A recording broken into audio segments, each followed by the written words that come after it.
Olá, alunos do terceiro módulo, estamos de volta com as nossas aulas. Depois que nós tivemos nosso pequeno simulado, agora vamos voltar aos conteúdos. Então, na nossa aula de filosofia de hoje, nós vamos ver aqui os filósofos iluministas. Nas aulas anteriores já falamos e debatemos o que era o iluminismo. E agora vamos aprofundar um pouco. O iluminismo foi uma corrente filosófica e um movimento cultural do século XVIII que se caracterizou de forma sintética pela crítica à autoridade política e religiosa. E o que isso tem a ver com a nossa vida hoje? Tem tudo a ver. O iluminismo está presente em muitos aspectos da nossa vida. Quando a gente fala em direitos humanos, por exemplo, tem a ver com as ideias iluministas. Se eu falo em direito à educação, direito à saúde, direito à liberdade de expressão, tem a ver com o iluminismo. Quando eu falo em razão, tem a ver com o iluminismo também. Hoje em dia está se falando muito em fake news, a internet e notícias falsas, mas desde aquela época, antes de existir a internet, os filósofos já alertavam para informações falsas que as pessoas circulavam e alguns acreditavam como se fosse verdade absoluta. Eles já criticaram essas formas de notícias falsas. E hoje, a gente, mais do que nunca, é um tema muito atual, o iluminismo. Então, vamos acompanhar alguns dos filósofos iluministas. René Descartes. Então, René Descartes é considerado o pai do iluminismo. Então, uma das frases mais conhecidas dele é penso, logo existo. Então, vamos acompanhar aqui. Foi um filósofo matemático físico francês que nasceu em La Haye, em Touraine, em 31 de março de 1596 e faleceu em Estocolmo em 11 de fevereiro de 1650. Então, o filósofo francês é considerado aqui o pai da filosofia. Foi considerado o pai do racionalismo, a razão aí em primeiro lugar. Acreditava na existência de uma verdade absoluta que consistia em questionar todas as teorias. Uma das teorias vigentes naquele período era o empirismo. E o que é o empirismo? É você acreditar nas coisas que você vê, que você escuta, nas coisas que você vivencia do dia a dia. Mas a gente diz, né? Eu só acredito vendo. Mas será que a nossa visão muitas vezes não pode nos enganar? Será que nossa audição também muitas vezes não pode nos enganar? Muitas vezes a gente sonha e no sonho a gente vê. Mas aquilo é real? Não. Muitas vezes a gente escuta alguém chamando a gente e quando vai lá na porta não tem ninguém. Será que a audição também não pode nos enganar? Então, os órgãos sensoriais muitas vezes podem nos enganar. Muitas vezes a gente vê coisas, acha que aquilo é verdade, mas nem sempre é. E o empirismo valorizava muito isso. Aquilo que eu vejo, ou que o povo fala, é a verdade absoluta. E René Descartes vai dizer o seguinte: penso, logo existo. Será que o que eu estou vendo realmente é real? Será que o que eu estou escutando realmente é real? Ao duvidar de tudo isso, até do que ele vê, ele vai pregar a questão de você questionar, você investigar e você duvidar. E hoje, mais do que nunca, isso é importante. Nem tudo que a gente escuta ou que a gente vê as pessoas falando é real. É importante a gente investigar e duvidar de tudo para que a gente tenha uma certeza maior. John Locke, filósofo inglês, também um dos precursores do iluminismo. Ele dizia o seguinte: o homem é uma tábula rasa. Você vai dizer, ele era louco. O homem é um homem, não é uma tábula rasa. Mas ele queria dizer o seguinte: quando nós nascemos, nós não temos muito conhecimento, não temos nada. Mas com o tempo, a gente vai adquirindo conhecimentos. A gente vai se enchendo. Uma tábula seria uma tábua mesmo. Você não nasce com conhecimentos. Você vai adquirir conhecimento com o tempo. Até aí tudo bem.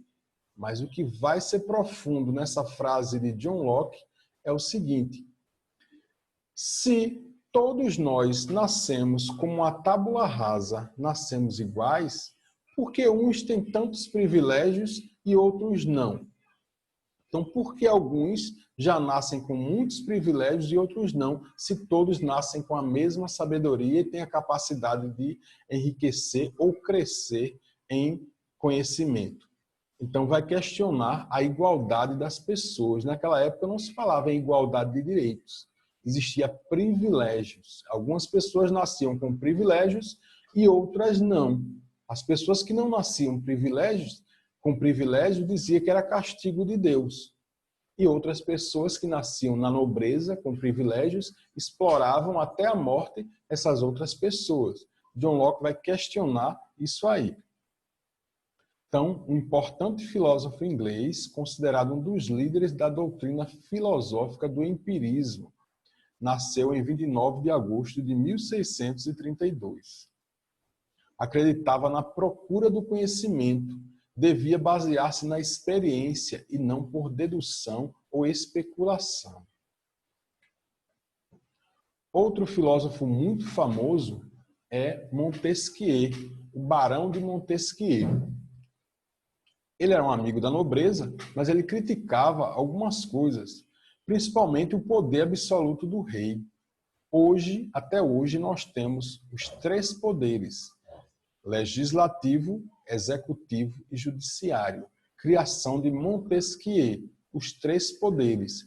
Por que ele defendia essa divisão em 3 poderes? Porque muitas vezes os reis tinham poder absoluto e faziam coisas erradas e não tinha ninguém acima do rei para pôr limites. Então, hoje, um presidente em uma democracia, ele tem que respeitar os 3 poderes. O presidente, ele não tem poder absoluto. Existe o poder legislativo, que vai fazer as leis, e o poder judiciário, que vai julgar.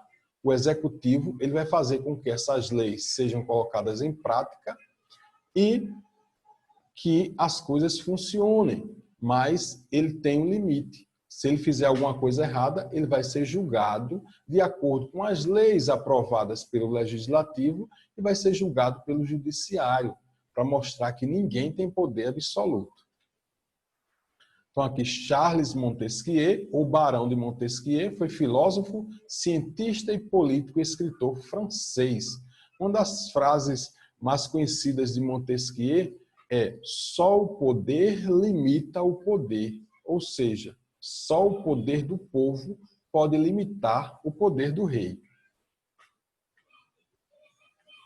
Voltaire, se escreve Voltaire, mas se lê Voltaire, francês, é mais conhecido como Voltaire. Nasceu em Paris, 21 de novembro de 1694. Foi um escritor, ensaísta, deísta, filósofo. Na verdade, ele gostava de teatro. E um filósofo do iluminismo. Ele vai defender uma das coisas que na época era completamente proibida: a liberdade de expressão.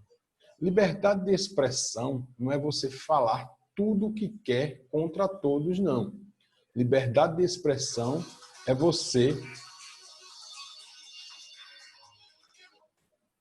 Liberdade de expressão é você ter a capacidade de poder expressar suas ideias. Naquela época, só a igreja e os reis tinham o poder de dar suas opiniões. E quem fosse contra a igreja ou o rei, com certeza seria morto. Hoje nós temos a liberdade de expressar nossas ideias. Nem sempre são escutadas, mas devido às ideias de Voltaire, hoje se fala muito em liberdade de expressão.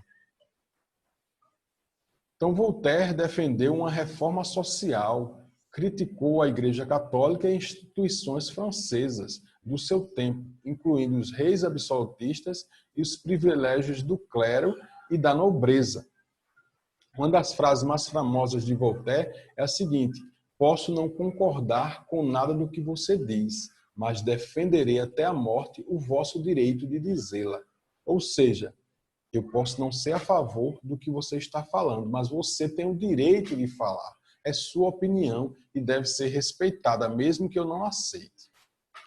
E, para terminar, Jean-Jacques Rousseau, suíço, mas que foi radicado na França. Ele ficou famoso pelo seu contrato social. Segundo a perspectiva de Rousseau, o homem nasce bom, mas é corrompido pela sociedade ao longo da vida. O homem natural é um selvagem que, através da aprendizagem, se transforma num selvagem civilizado. Ou seja, sem a ordem, sem um governo, sem um Estado, o homem vai virar uma barbárie, a sociedade vai virar uma barbárie. Então, precisa que exista uma civilização, precisa que exista, é importante que exista leis, ordens, mas, segundo Rousseau, o povo, quem deveria escolher esse representante retirado do meio do povo para colocar as leis, seria a democracia que nós temos hoje, a base da democracia. Então, lembrando que democracia não é fazer tudo o que você quer, não é liberdade total. Democracia significa que o povo escolhe o seu governante para que ele coloque as leis e a ordem na sociedade. O governante é escolhido pelo povo, mas as ordens devem vir do legislativo, do executivo e do judiciário. Então, esse foi um pequeno resumo dos filósofos iluministas. Em seguida, eu vou colocar um exercício para vocês. Valeu, até mais.